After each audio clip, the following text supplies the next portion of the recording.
রোহিতবাবু, আপনার আর শ্রীময়ী দেবীর সম্পর্ক নিয়ে অনেকে অনেক রকম জলঘোলা করে, বিশেষ করে জুন গুহর মতন ভদ্রমহিলারা। তা আপনার এই ব্যাপারে কিছু বলার আছে কি? শ্রীময়ী সেনগুপ্ত আমার প্রিয়তম ব্যক্তি, আমার অত্যন্ত প্রিয় মানুষ, যার গুণকে আমি পছন্দ করি, তার স্বভাবকে আমি ভালোবাসি।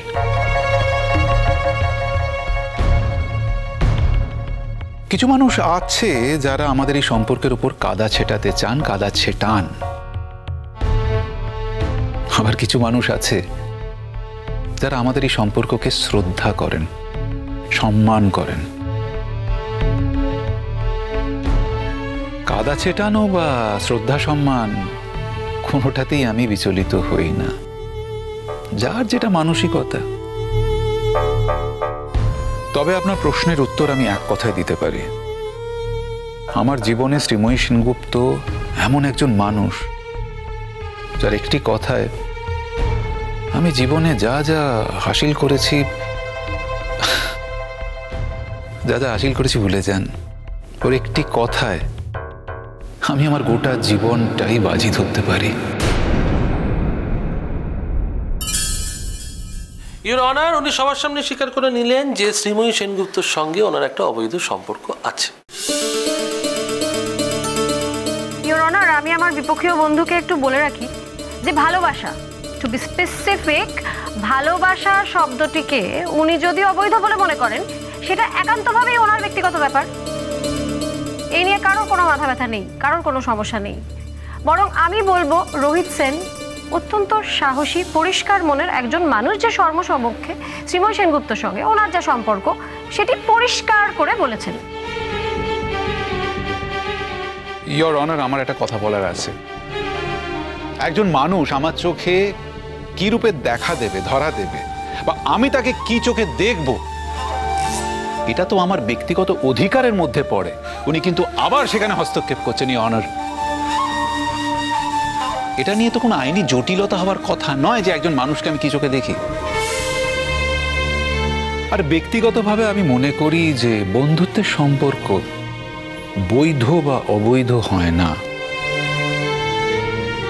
এটা মানুষের মানসিকতার উপর নির্ভর করে। কেউ দেখে বৈধ হিসেবে, কেউ দেখে অবৈধ হিসেবে, যার যেরকম মানসিক স্থিতি, রুচি। জয়শঙ্কর বাবুর মতো মানুষেরা এটাকে যদি অবৈধ বলে প্রমাণ করতে চায়, তাতেই যে এটা অবৈধ হয়ে যাবে তার কিন্তু কোনো মানে নেই। দুজনের ভালোবাসার মধ্যে যে শুধুমাত্র জৈবিক তাড়না থাকবে তারও কিন্তু কোনো মানে নেই। আপনি হয়তো জেনে অবাক হবেন জয়শঙ্কর বাবু, দুজন মানুষের ভালোবাসার মধ্যে, দুজন নরনারীর ভালোবাসার মধ্যে শ্রদ্ধা এবং সম্মানও থাকতে পারে। এবং শ্রদ্ধা ও সম্মানের সম্পর্কে যৌথভাবে যা কাজ করা যায় না, তা সমাজের মঙ্গল হয়, সমাজের কল্যাণ হয়। বেশ, আপনার কাছে আমার শেষ প্রশ্ন, শ্রীময়ী সেনগুপ্তর বিরুদ্ধে যে অভিযোগ, স্পেসিফিক্যালি সেই অভিযোগ সম্পর্কে আপনার কি মতামত? বেশ, আমি সাম আপ করছি। শ্রীময়ী সেনগুপ্তকে আমি গত 25 বছর ধরে চিনি,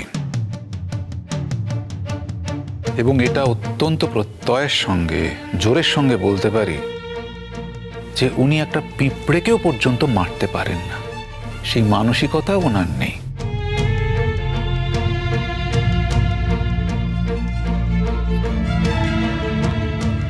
ইওর অনার, আমি তো অনেক মানুষ দেখেছি, খারাপ মানুষ, ভালো মানুষ, কিন্তু খুব কম মানুষ আছে যারা নিজের শত্রুকে পর্যন্ত বিশ্বাস করে, সুযোগ দেয়, একবার নয় বহুবার। তাই জুন গুহর অভিযোগ যে সাবান গুঁড়ো ফেলে সন্তান সহ জুন গুহকে হত্যা করার চেষ্টা, এটা এতটাই হাস্যকর যে বলে বোঝানো যাবে না। শুধু হাস্যকর নয়,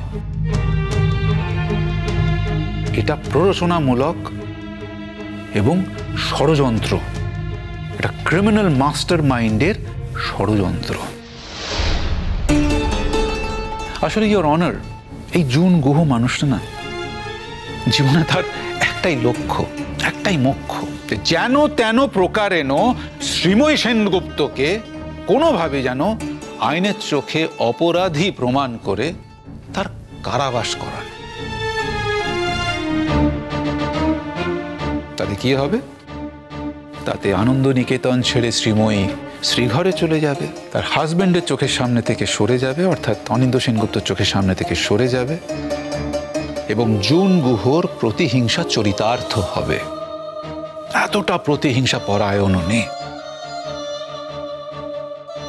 ইওর অনার, এই ব্যাপারে বলতে চাই যে ওনার অভিযোগটা ভিত্তিহীন, মিথ্যা এবং একটা ষড়যন্ত্র। ইওর অনার, আপনার কাছে আমার একান্ত অনুরোধ, জুন গুহর সন্তান সম্ভব হওয়ার বিষয়টা আপনার দয়া করে একবার খতিয়ে দেখুন, তাহলে পুরো বিষয়টা জলবৎ তরলং হয়ে যাবে। বুঝতে পারবেন যে এটা সম্পূর্ণরূপে একটি সাজানো ঘটনা। আমরা মানুষকে তার প্রাপ্য সম্মান দিতে পারি না, মর্যাদা দিতে পারি না, সেটা ঠিক আছে, নাই দিতে পারি, কিন্তু একজন ভালো মানুষকে আমরা এইভাবে আদালতে ডেকে এনে অপমান করব, দোষী ঠাওরাবার চেষ্টা করব একজন নিরপরাধ মানুষকে? তার তো আজ এই রকম ভাবে অপমানিত হওয়ার কথা নয়।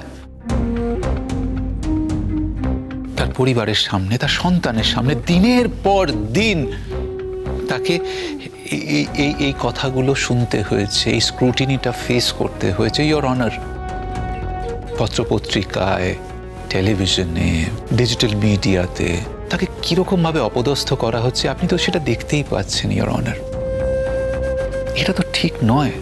পরিশেষে একটা কথাই বলতে পারি যে জুন গুহ টাকাটা পাওয়ার পর, ওই 2 কোটি টাকাটা পাওয়ার পর, বাড়ি বিক্রি করার পর ওই বাড়িতেই থেকে যেতে চেয়েছিলেন। এবং শুধু তাই নয়, তার হাজবেন্ড অনিন্দ্য সেনগুপ্ত তো ছেড়ে চলে যেতে চাইছিলেন উনি। তাকে যাতে ধরে রাখা যায় এবং লোকের কাছে যে আমি অন্তঃসত্ত্বা বলে লোকের ভালোবাসা, করুণা আর উদ্রেক করা যায়, উনি কিন্তু সেই নাটকটাই রচনা করেছিলেন। ভেবেছিলেন যে বাড়িতেও থাকতে পারবো, আমার স্বামীকেও আমার হাতে রাখতে পারবো, এবং এই বাড়িতে থেকে পুরো ব্যাপারটা আরো ঠিকঠাক করে বুঝে নিয়ে শ্রীময়ী সেনগুপ্তকে যেন তেন প্রকারেণ আমি হাজতবাস করাবো, এটাই ওনার উদ্দেশ্য ছিল। ইওর অনার, ভেবে দেখুন, শ্রীময়ী সেনগুপ্ত জুন গুহকে 7 পর্যন্ত খাইয়েছিলেন নিজের হাতে, কারণ জুন গুহ 7 খেতে চেয়েছিলেন। তারপর কি হলো? দেখলেন যে না, 5 মাস হয়ে গেছে, এবার তো লোকে জিজ্ঞেস করবে কি হলো, শিশুটা কবে হচ্ছে, কবে ভূমিষ্ঠ হচ্ছে, বাচ্চার কি হলো। 9.5 মাস বাদে তো লোকে জবাবদিহি করবে। তাই দেখলো যে এই হচ্ছে আদর্শ সময় যখন এইরকম একটা সোকল অ্যাক্সিডেন্ট ঘটিয়ে বাচ্চাটাকেও মারা হয়ে যাবে লোকের চোখে, শ্রীময়ী সেনগুপ্তকেও দোষী ঠাড়ানো যাবে লোকের চোখে, স্বামীর চোখে। আর একবার যদি ছবি থেকে শ্রীময়ী সেনগুপ্ত সরে যায়, তাহলে আবার আনন্দ নিকেতনটাকে কবজা করব, এই 7-5 ভেবে উনি এই ঘটনাটা সাজিয়েছিলেন। ইওর অনার, আজকে এই দিনটা বা এই পরিস্থিতিটা যে শ্রীময়ী সেনগুপ্তকে দেখতে হচ্ছে, এটা কিন্তু ওনার দেখার কথা নয়। ইওর অনার, এটা দেখার কথা হচ্ছে জুন গুহর।